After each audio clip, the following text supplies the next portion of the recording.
We will reform the entire NHIS operations and empower our local manufacturing industry. Two things makes every nation great: strategic geographic location and good governance. If you look at Nigeria today as a nation, as a country, is a nation with great potentials, with all the strategic advantage for a rebounding, resounding, and successful country.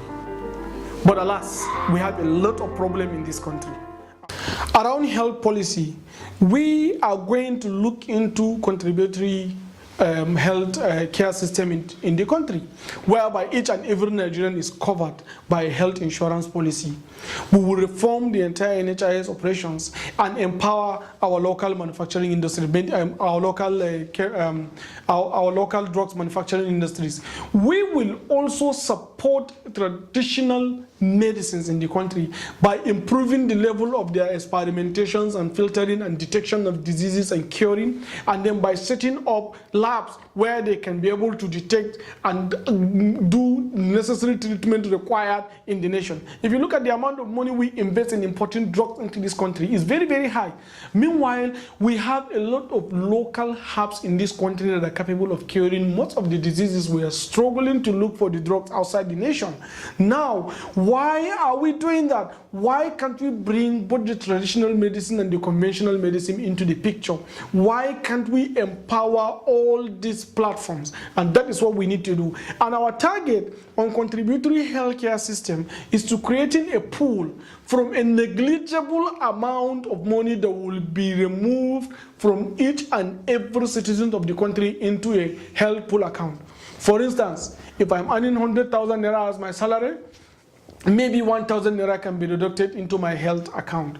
Now imagine you have 20 million Nigerians earning 100,000, and 1,000 naira is removed from 20 million Nigerians to be able to power healthcare system in this country. You will be having every month a pool of 20 billion naira into the economy to spend and support your healthcare system.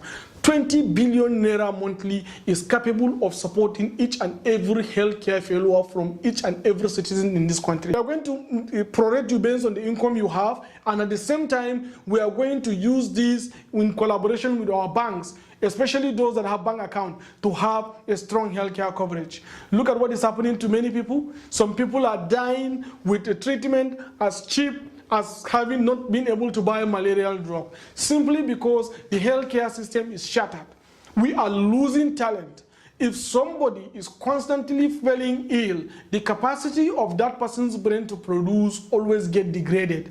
We will make sure that each and every Nigerian become a contributor into the healthcare system, so that the health in return, so that each and every Nigerian in return can be protected. Should you have any serious ailment, Nigerian hospitals should be able to attend to you. But let me give you another example.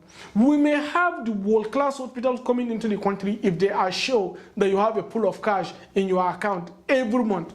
Imagine you go to German hospital or Turkish hospital, or one hospital in in Britain, and then you tell them, come into this country, I have 20 billion naira in my account to cater for all the healthcare challenges I have in my country. If anybody has failed, he will just go to the hospital and get treatment. If they are sure of getting that amount of money, they will come and invest with all the standard facilities that we travel out of this country to go and get treatment from.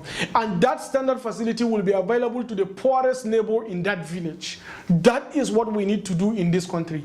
We as citizens should constantly be thinking about what we can do for this country, not what the country can do for us. The little contribution we will come to do for ourselves will save a lot of life within this country. See, as I gave example earlier, with Sadiq Baba, who is a very professional content producer in this country. He has been acting in various movies and making our homes livelier to live. Yet, Nigerians have to come voluntarily to support him to get treatment abroad. And this is a problem. What if there is healthcare cover? Will we have these kind of challenges? We will have a valuable artists in the nation, or valuable citizens, or our parents, or our nieces, or our uncles, or our neighbors, or our spiritual leaders dying because they cannot afford to treat malaria? Will we have several children dying because their parents cannot afford to take them to the hospital? Will we have several women dying because they can't afford to have the necessary treatment when they are about giving birth? We'll reduce child mortality, we will reduce maternal mortality, and we will be able to have capacity to fight disease. Our strength is in our share number. If each Nigerian is going to contribute 20 naira to the health contributory account, and supposing we are 100 million Nigerians, we will be able to have as much as that 20 million naira I mentioned earlier, 20 billion naira. As I mentioned earlier, this is not a small amount of money. So we need to come for each other, we need to stand for one another, and we need to protect each other's health so that all of us can have the necessary facilities that we require. Another system that we need to look into in this country is a pension system. We have a good pension administration in this country that almost most of the workers are paying pension. And now the pension is being packed into the PFA account, from the PFA account into the PENCOM, being doing nothing. Why can't us channel this amount of money into housing development? Now our government have a policy to ensure 70% of Nigerian workers, provided they are paying their pensions, can be able to use and access those funds to be able to have houses. Our urbanization agenda that we say we are going to put, we are going to leverage on those kind of funds to make sure that housing development has been accelerated for each and every Nigerian worker to be able to afford at least a home. I do not have to live up to 60 years, retire, almost dying, then begin to struggle to bank to collect my pension. At least let me have a house to live. This is what we need to be thinking. We can allow pool of cash to stay while we have housing deficit in this country. These are the key areas where we need to look at and address those our challenges.